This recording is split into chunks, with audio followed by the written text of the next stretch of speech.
पति और पत्नी को एक दूसरे का पूरक कहा जाता है। दोनों सुख दुख के साथी होते हैं। फिर भी जीवन की कुछ ऐसी बातें हैं जो किसी भी व्यक्ति से नहीं कहनी चाहिए। अपनी पत्नी से भी इन बातों को छिपाकर रखना चाहिए, वरना भविष्य में परेशानी झेलनी पड़ सकती है। आचार्य चाणक्य ने अपने ग्रंथ चाणक्य नीति में ऐसी 4 बातों का जिक्र किया है जो हमेशा खुद तक ही रखनी चाहिए, अपनी पत्नी को भी नहीं बतानी चाहिए। अगर आप ऐसा करते हैं तो भविष्य में इसके कारण आपको अपनी पत्नी से अपमानित होना पड़ सकता है।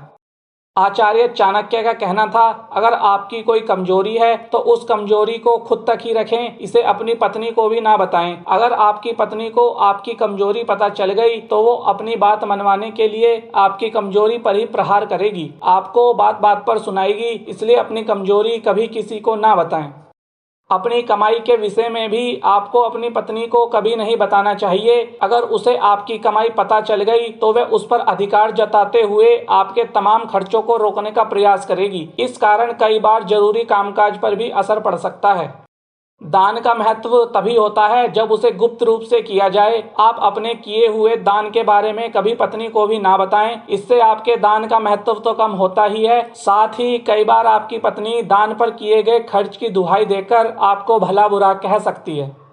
यह बात पुरुषों को खास तौर पर ध्यान रखनी चाहिए कि यदि कभी किसी ने आपका अपमान किया हो तो इस बारे में भूलकर भी अपनी पत्नी को नहीं बताना चाहिए। महिलाओं के बारे में ऐसा माना जाता है कि कभी जीवन में पति से कहासुनी होने पर या फिर कोई और बुरा वक्त आने पर महिलाएं पति को उस अपमान की बात याद दिलाकर भला बुरा बोल सकती हैं।